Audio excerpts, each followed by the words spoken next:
Hello and welcome to this FS Elite special feature featuring Honeycomb. I'm here with Mark. Mark, what is your job title for Honeycomb? I'm running development of all Honeycomb product in Hong Kong in our development office.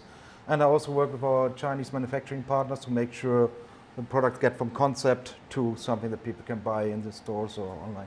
Yeah, and talking about products, Honeycomb have invited FS Elite here to discuss exactly that, all of their products that they've got on their current line, currently coming up, in production, or coming this year, ready for us to try out, get hands-on and spend some real quality time with these products, and also the people behind Honeycomb. Mark and I are going to have a chat around some of the products that we've got here today. So let's get started with some of these products that we've got here. So let's go. What have we got here then, Mark? Well, we have the beloved Alpha, but we complemented it with our new Sierra throttle quadrant. It's a general aviation throttle with throttle propeller mixture veneers.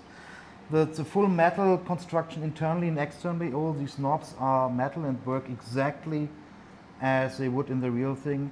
So you have to push the button to move it. As soon as you release the button, it's locked, and you can fine-tune by turning like in the real thing.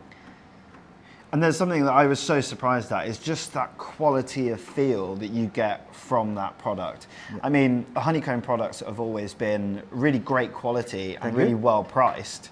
But the TPM metal construction in a very similar familiar feel like the Bravo that we've had before, for the same price point. Yeah, but we really reduced or focused on what we wanted to achieve. We wanted these things to feel heavy duty, real quality, like the real thing. So all the development effort, also a lot of the component costs went in here. Yeah. So these three parts are around 70% of the whole cost of the whole product. Yeah, and we've got some familiar functionality in there. We've also got a trim wheel and the landing gear and the flap lever. But there's another function there that we've not seen before. It's a very simple thing, but actually I found it to be missing in our previous throttle products, and it was really unnerving to be able to fly, but for that one thing you have to either configure to another button or just head over to the keyboard. So yeah, we said, no, we should have that. Yeah. We want you to be able to go fly and do everything without ever touching the keyboard. And one thing I really like is this, you talked about the mechanism inside. Yep. We've got two functions, even on one TPM there. There's something really satisfying about putting this into a locked position and it not being able to be moved, but then fine tuning it, when you're in those critical phases of flight. How have you managed to do that for such a cheap price point? We have been working on that quite a bit on this feature. Basically, inside there's like a coil, a spring coil, with a ball, metal ball, and it locks into the spring. And when you push it, you actually unlock it, making it able to move.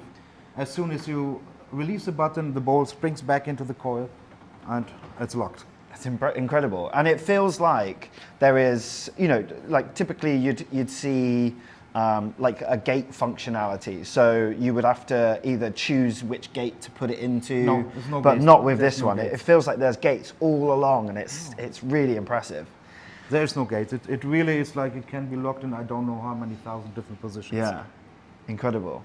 And then obviously the throttle, which is typically used a little bit more than proper mixture.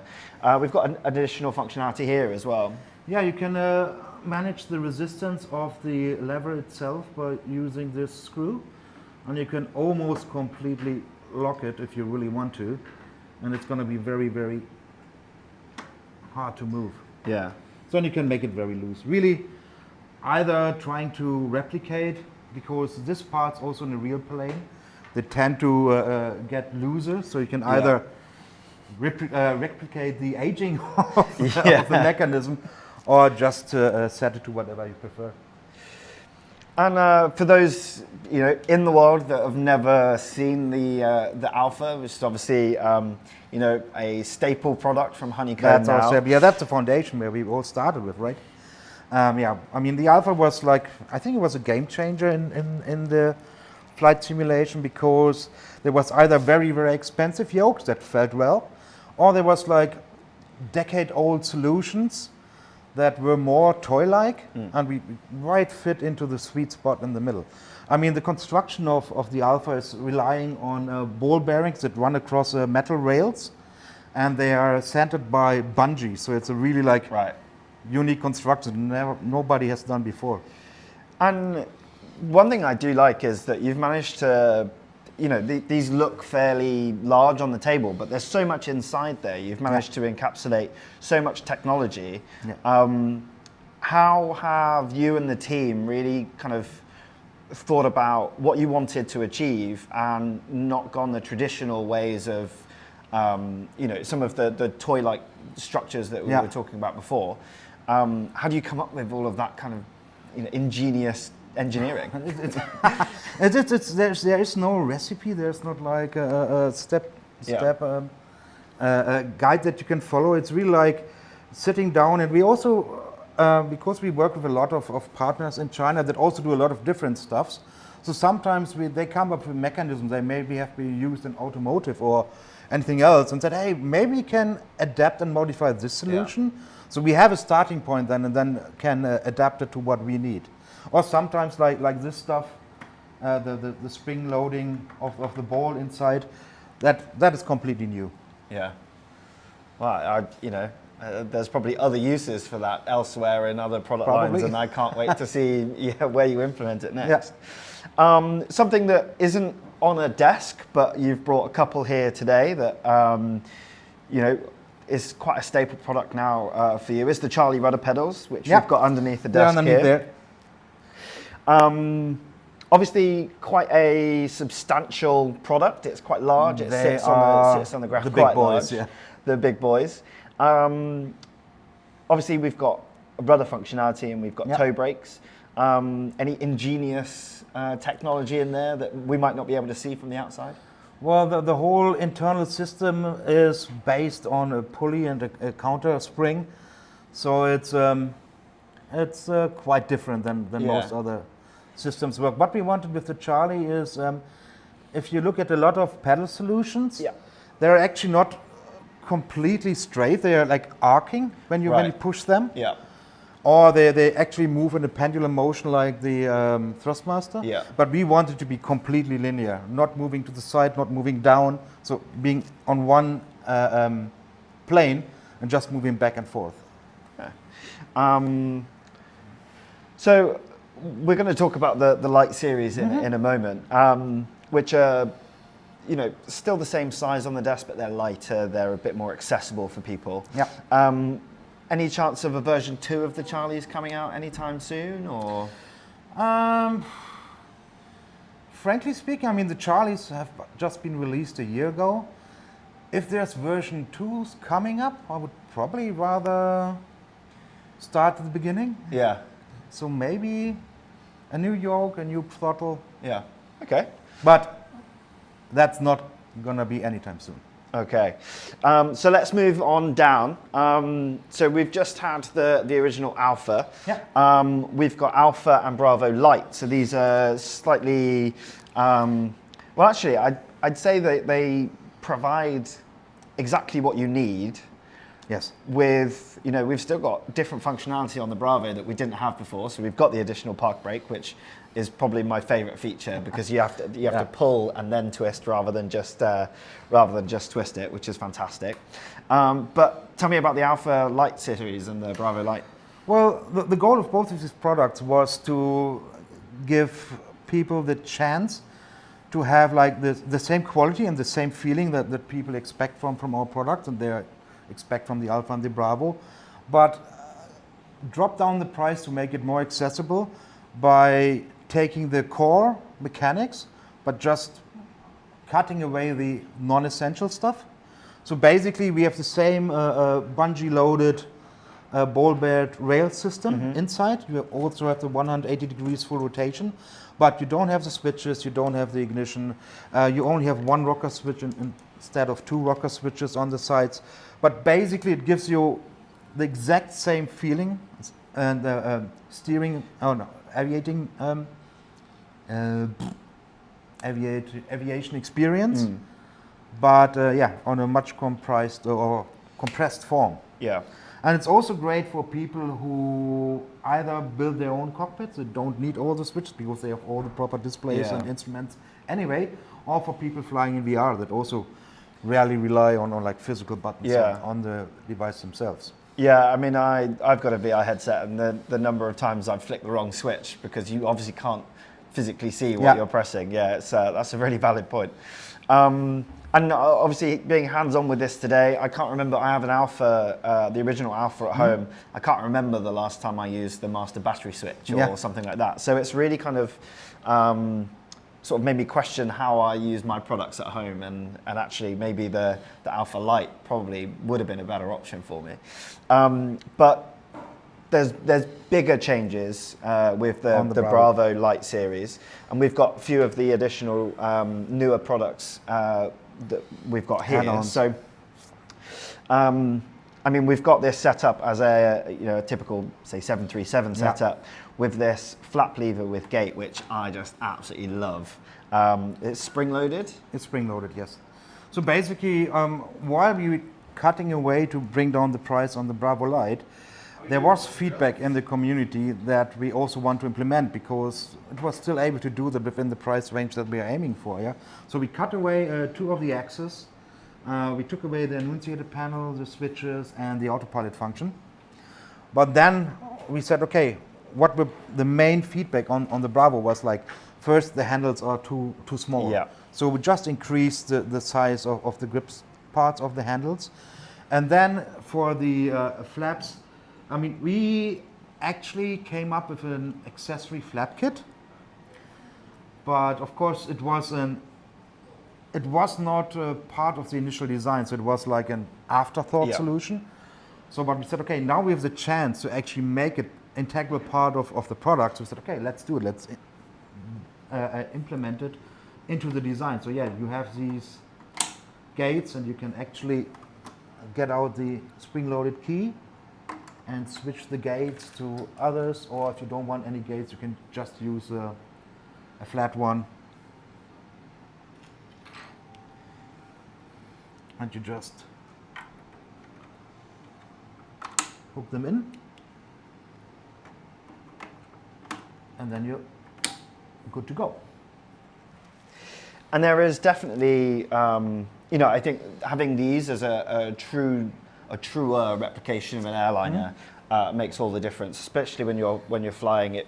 It feels, that when you're looking at products like this, the tactile feeling of a product really makes such a difference, and having something that's truer to life, if you like, rather than the older ones, is really, really pleasing to see. And we've still got functionality, so we've got auto throttle or toga buttons and thrust reversers.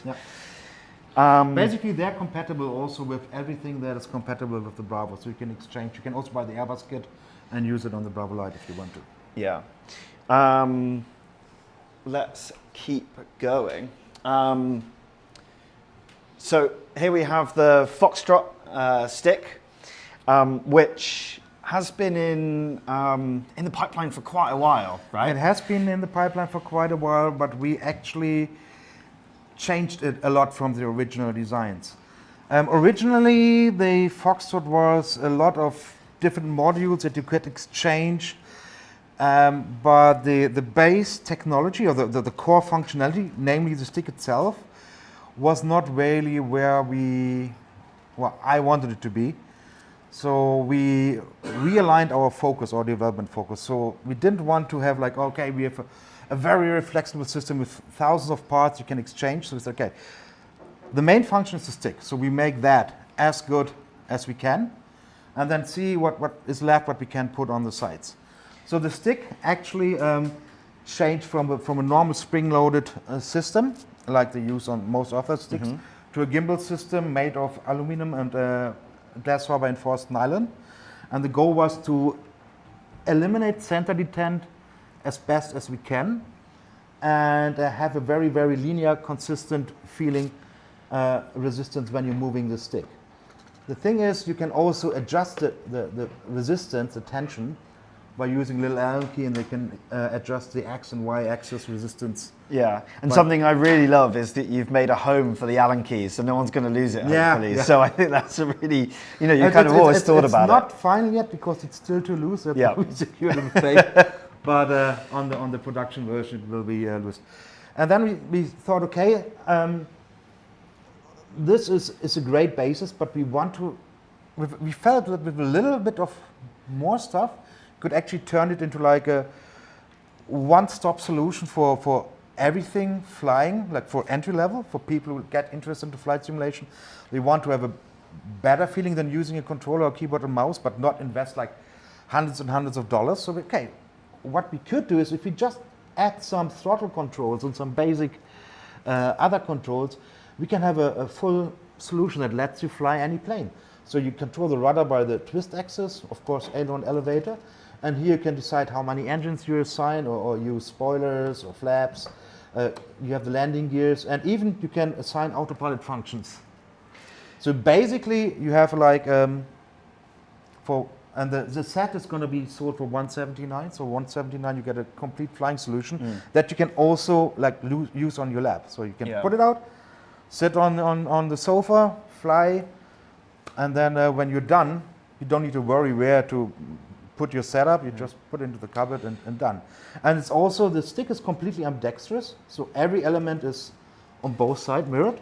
As a left-hander, I definitely appreciate that. Yeah. So, and you can also attach the throttle to either side of the stick. So thinking about sort of the functionality that we've got in here, obviously these are general on-off switches. And we've seen this type of functionality in the original Bravo, and then we've got the park brake that we've seen in the newer products. Yeah. It's going to be a consistent element. And I feel it kind of just adds to this kind of familiarity of your products, and I really like that kind of, it becomes an ecosystem. Yes.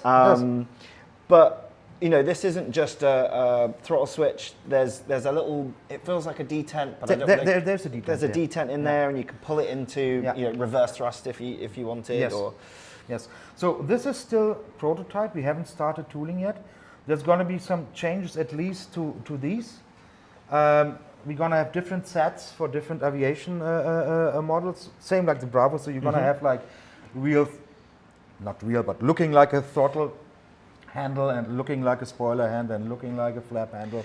Yeah, I'm actually really glad you said that, because the number of times I've gone to move one of these and it's been the incorrect one. So actually just changing, just like the real aircraft, the landing gear lever looks like a wheel. The flap lever feels like an extended flap. Yes. There's real commonality with the real world, and having that, differentiation of how you can move them and tailor them to your flight. No, we had the same problem after playing around with prototypes and gathering feedback also during FS Expo. We decided we need to do something on that. Makes for an embarrassing flight when all your friends are watching you, for sure. Yes, definitely. it does. I mean, the Foxtrot, I think a really great addition to the product line that you've got currently. And, Thank you. Looks really good. And we were missing a stick, right? I mean, Of course. And then, definitely something a few years ago wouldn't have expected Honeycomb to sort of bring to market. So we've got a gamepad, but it has so much functionality in your hands. So how did you get all of that functionality in a gamepad of a similar size that everyone knows and sees? It was a lot of downsizing, sourcing the right components, and we're still not done with that.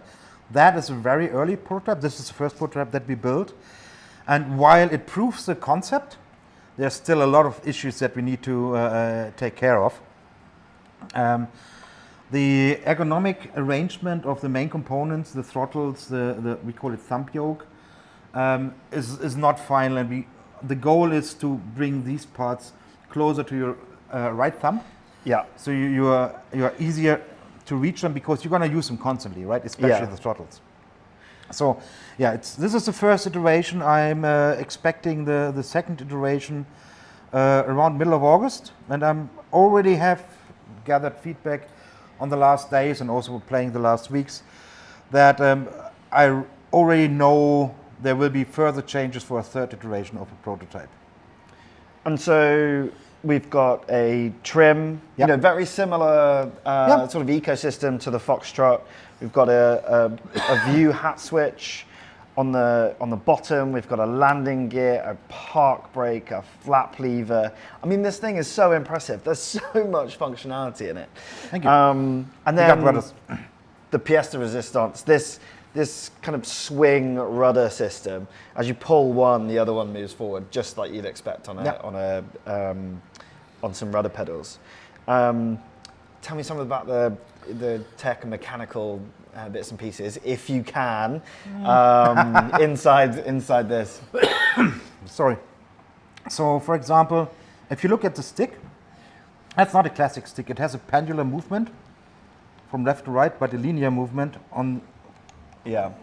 flat level on the elevator, mimicking a real yoke. So to do that, there's like joysticks that are more like a disc that you push around in all directions. And we mounted that on a pendular swing with a potentiometer on either side to read the angle of the movement. So yeah, it's something like that. You see what you have, and then you build out of off-the-shelf components something new, and then you turn that component into a mass production dedicated component for your device. And that we do with a lot of stuff. The trim wheel actually is using some components that is used on mouse wheels. So on the new iteration, the trim wheel, because this is like too slippery, Yeah. so it will be reduced in size and also in feeling to be more like a mouse wheel actually. And then, talking about this ecosystem that we're starting to see with the products, we haven't actually talked about the Honeycomb button and these 3 buttons up here. Yeah. What do they do? Well, on future products, starting with the Foxtrot, they will have dedicated assigned functions. The Honeycomb button brings you back to the menu. And the markings on these buttons are not fine, they're going to change. This will always be used to change the camera, external and internal or cockpit. And we have a new icon that we'll put on there to reflect that. This will always open the toolbar, and this will always open the checklist. We've got 4 buttons under here. Is Yep. that free to assign? That's free to assign. Yeah, whatever you want to do. And 2 bumpers on 2 each bumpers, side. yeah. I put the brakes on these at the moment, but they are freely assignable. But I'm sure when we are going to production, there will be a preset standard configuration or a couple configurations available for different aircraft type. And a lot of the game pads that we traditionally see for our games consoles are wireless, but this one we've got as wired. Any ideas if we've got a wireless version coming? It's not fine yet. As I said, we are building the prototypes. Wireless function is not really difficult to do from technical perspective. So our goal is first and foremost to get all the ergonomics and all the functional elements right. And we have a certain price point in mind. We want this thing to be $99.99. Under $100. Under $100. So it really depends after we finalize all the components, all the functions. It should be okay to then implement wireless, yes. If there's any room left in there. No, the room can be adjusted. I mean, the wireless module is not big. It doesn't use any extra room. The battery, of course, but battery is also like not that big nowadays. Yeah. So, yeah. But we're trying to do it wireless. But first is the key features, then is the price. And if both match up to enable us to include wireless, we will do. And then The thing also is, one more thing. Sure. Wireless is great, but in terms of precision and response, wireless signal is always slower than a wired connection. Yeah. So actually, the wireless connection, for example, on an X input or an Xbox device is at 250 hertz, but on a cable connection we can go to 2000 hertz, which increases. I mean, we are spending a lot of money in using Hall sensors and everything, and then the wireless connection in many cases actually reducing the benefit that you get from that. So, Yeah. but anyway, wireless ideal would be that you have like a higher polling rate when you use the cable, and you do what you have to do on the wireless connection. Yeah. So you alluded to it there. We mentioned Xbox. I think so many of your products would work so great on a sofa in front of the TV. Any compatibility with Xbox for your product lines? I mean, what we did with the Alpha is we had two different versions. We had a PC-only version and an Xbox version. The thing is that a lot of our product is first and foremost used by PC users. And doing an Xbox product, first of all, increases the development time, but also increases the cost because you have to pay license fee, you have to use certain chipsets, and we don't think it would be fair for somebody who only uses it on PC to bear all that cost. Yeah. So we always go the two-version route. And yes, there will be Xbox versions of the product that is actually where it makes sense, like the Foxtrot or the Echo. Yeah. And the Sierra and the Bravo Lite will be also, there will be an update for our Xbox hub that works with the Alpha XPC. So you can actually use the Sierra and the Bravo Lite with the Xbox. Fantastic. I think, so many people are going to be so happy about, some of the product lines that are coming online very soon. Mark, thank you so much for having us. Thank you, John. And I hope everyone at home is as excited about what Honeycomb has got for the community as I am. So thank you all for watching, and keep it FS Elite for all of your flight sim content.